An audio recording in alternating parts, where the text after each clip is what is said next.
Bonjour à tous, aujourd'hui on essaye une voiture qu'aurait fait hurler les puristes BMW il y a encore 15 ans. En effet, 3 cylindres, traction, à la place de 6 cylindres, propulsion. C'est la nouvelle série 1, enfin quoique nouvelle n'est peut-être pas le terme adapté. Mais pour vous rassurer quand même, vous savez que dans l'ADN BMW, il y a le plaisir de conduite. Et je peux d'ores et déjà vous dire qu'il est toujours là. Pourquoi j'ai mis des guillemets à nouvelle? Simplement parce que si la longueur de la voiture progresse de 4 cm, on est à 4,36 m, l'empattement est le même que sur la précédente génération. Et puis surtout, la plateforme a été modifiée mais reste identique. Donc à part si vous êtes un spécialiste avec les boucliers avant qui ont changé, vous ne trouverez pas vraiment de différence par rapport à l'ancien modèle. Un moteur de logo en tout genre, vous allez être déçu, hein. C'est 120, c'est même plus 120i et pourtant c'est un modèle essence. Et oui, parce que le i est réservé désormais aux véhicules électriques. Alors bon, BMW en profite pour remettre des 1 un peu partout. Il y en a un autre ici au niveau de la custode arrière. Dans les changements pas forcément top, le volume du coffre a perdu en capacité, il est désormais de 300 litres, ce qui est un peu juste vu la taille de la voiture. L'explication, c'est que ici on a logé la petite batterie 48 volts de 0,9 kWh qui sert à alimenter le petit moteur électrique. La série 1 n'a jamais brillé par son habitabilité aux places arrière. Ça reste une constante comme vous le voyez. Bon, deux adultes peuvent prendre place à peu près confortablement, mais on a des voitures plus compactes qui offrent plus d'espace. La grosse nouveauté sous le capot, quoique gros soit pas le terme approprié non plus ici, c'est ce 3 cylindres qui vient en remplacement du 4 cylindres de litre. 3 cylindres 1,5 litre qu'on a déjà vu sous le capot d'autres modèles du groupe. C'est un moteur qui développe 156 chevaux, qui dispose d'un fonctionnement en cycle 1000 heures qui permet d'économiser l'énergie, et surtout ce moteur il est accouplé à une boîte DKG à 7 rapports qui intègre un petit moteur électrique qui développe 20 chevaux et 55 Nm de couple, et c'est ça, vous allez le voir, qui fait toute la différence. Comme la motorisation, l'intérieur évolue en profondeur avec une nouvelle planche de bord qui intègre les désormais classiques écrans tactiles BMW. On est passé au tout tactile d'ailleurs. Je ne suis pas un grand fan. Je préfère quand même quelques boutons physiques, en particulier pour la clim.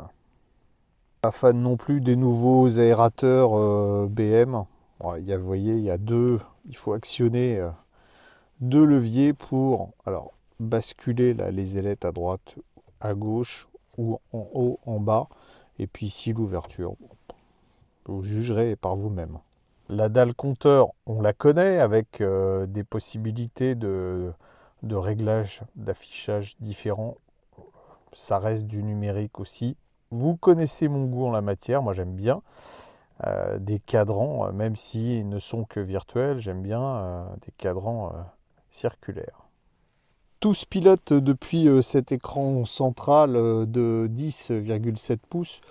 Bon, c'est pareil, hein, je ne suis pas un grand fan de ces systèmes, même si celui-là se montre assez rapide. Il faut parfois plusieurs manipulations pour arriver à trouver les réglages qu'on cherche, en particulier sur les réglages de la voiture. Par exemple, pour désactiver les aides à la conduite un peu, voilà, ça oblige à aller dans un menu, appuyer 2 fois sur ça. Sur l'avertissement de survitesse, il y a quand même une combine, c'est que si on laisse le doigt appuyer sur cette touche sur le volant, sur la touche 7, on peut désactiver, il faut un appui long, c'est tout.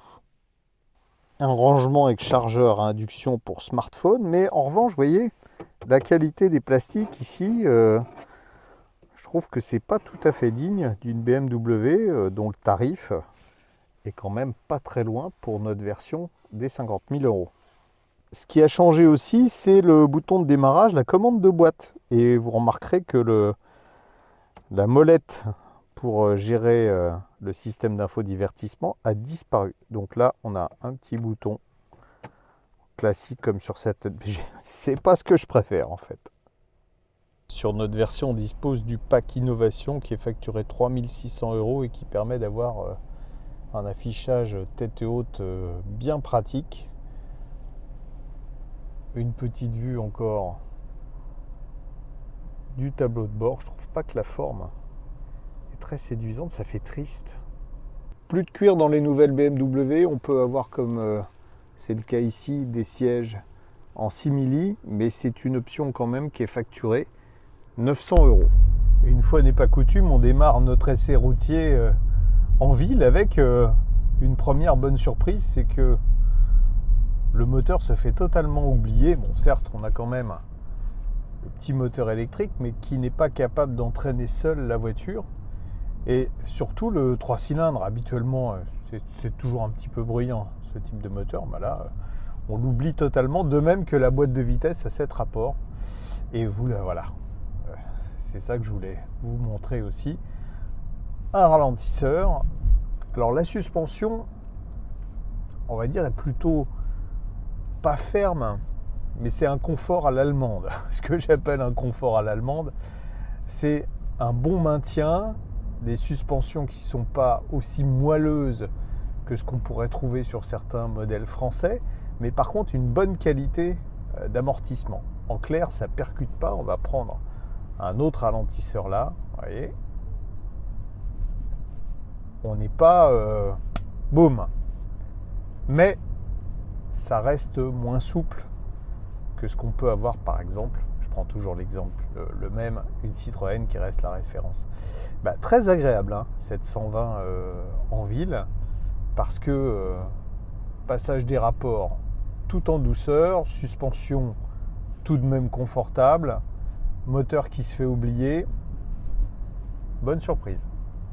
Cette 120, ça reste une BMW. Alors, on va quand même, vous savez que le credo de la marque, ça a toujours été la sportivité. On va donc passer sur le mode sport et tester un peu la voiture. Déjà, entendez le bruit du moteur. Il s'était fait discret jusque-là. Pas désagréable, hein. Ça fait franchement sport. Et puis, on sent bien que les 170 chevaux sont là. 280 Nm de couple également. Et surtout, un châssis qui a été nettement amélioré par rapport à la précédente génération,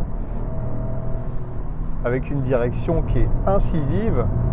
Là, c'est gramouillé par terre, vous avez vu ça, ça tient extrêmement bien. Ça reste un véhicule plaisir à conduire dans ces conditions. Et le progrès par rapport à l'ancienne génération, là, il est notable quand on décide de rouler un peu plus sportivement. On perd rien avec le 3 cylindres et l'hybridation légère par rapport aux 2 litres d'avant. En termes de performance, on est pas mal, hein, 0 à 100 couvert en 7 secondes 8 avec une boîte. Alors c'est dommage, sur cette version, on n'a pas de possibilité de passer les rapports en manuel, mais vous me direz, la philosophie de l'auto, c'est de rouler comme on le fait là, avec quand même une certaine souplesse, mais de façon dynamique. Et là, la voiture se montre très agréable. On voit d'ailleurs que dans les nouvelles épures de suspension, on a jugulé le patinage qui pouvait, ou plutôt l'effet de couple qui pouvait y avoir dans le volant à la réaccélération. Vous voyez, la route est très très grasse là en virage. On n'a plus du tout ce phénomène comme on pouvait l'avoir auparavant. C'est vraiment une voiture très agréable à conduire sur le réseau secondaire comme celui-là. On va maintenant aller tester sur l'autoroute pour voir si c'est toujours aussi bien. Elle est silencieuse cette BMW 120, on est à 110 km/h sur l'autoroute avec le micro d'ambiance de la caméra. J'ai pas besoin de hausser le ton. On a quelques légers bruits aérodynamiques, légers bruits de roulement, mais vraiment c'est plutôt agréable. Et en fait, à cette vitesse, la relative fermeté de la suspension ne se fait plus sentir, c'est assez confortable. Il est vraiment sympa ce petit moteur parce que il a autant de peps que l'ancien. Puis avec l'hybridation légère 48 volts, on arrive en agglomération, même sur route et même sur autoroute, avec le cycle Miller, à avoir des consommations très maîtrisées. Regardez, on est à 5,7 litres au 100 de moyenne, et pourtant tout à l'heure j'ai roulé de façon sportive et puis on a fait de l'autoroute à 130 km/h. Donc sur cet aspect là, on est franchement mieux qu'avec l'ancienne motorisation.